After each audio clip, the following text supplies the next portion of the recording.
بسم الله والصلاة والسلام على رسول الله. سلام البنات، نتمنى تكونوا كامل لاباس. اليوم راح ندير لكم المارية السورية.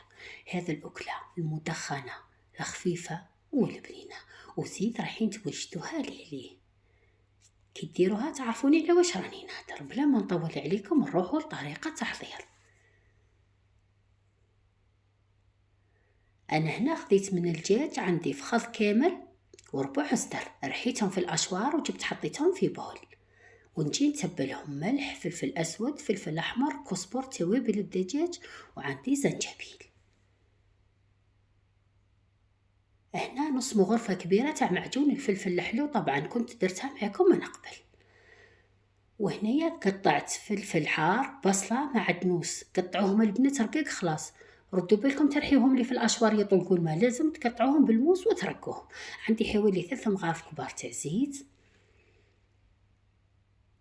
ونعجنهم مليح، يعني نخلطهم كامل في بعضها، ومن بعد ندي ندخنهم. هنا حطيت بولة صغيرة في النص، درت لها شوي زيت وقطعة تاع فحم، كنت جمرتها مليح ونقفل عليها مدة 5 دقائق باش ندخنوا هذا اللحم ويعطينا بنة الفحم.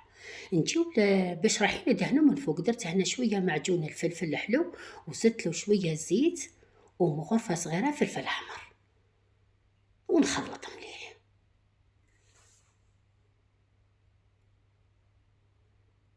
نرجعوا للدجاج بعد ما دخلناه، نحيو هذاك الفحم ونجيو نقسموها على 4، يعني كل واحد يدير قيس أفراد العيلة تاعو. ونجيبو خبز الشاورما، طبعا كنت وجدته معاكم من قبل، روحوا للفيديوهات السابقة راحين تلقاوه. الجهة اللي تكون طايبة شوي نقلبها هيا من فوق، نحط عليها الدجاج ونبدا نطرح فيه، نغطس يدي في هذاك الزيت اللي وجدته من قبل ونبدا نطرحها. حاولوا ديروها قيس القرصة كد كيما راكم تشوفوا. من بعد البنات جيبوا لي المقله اللي ما تلصقش، لازم هنا مقله تكون ما تلصقش، ندهنها بهذاك الخليط تاع الزيت والفلفل، وندي نحطها تسخن على النار، ومن بعد نحط الحبه طيب من جهه الدجاج، نقلبها يعني على جهه الدجاج،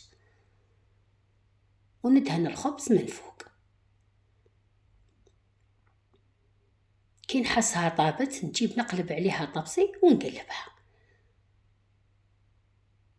وهنا نزيد نحط عليها الخبز طبقة ثانية، ونزيد ندهن من فوق.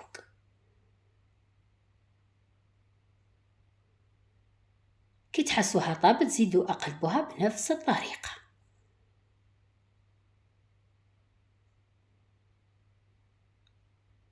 وهاي أكلتنا واجدة. أنا البنات هنا راني وجدتها شوي قبل المغرب، كي أذن المغرب نسخنها ونفطروا بها. سلام.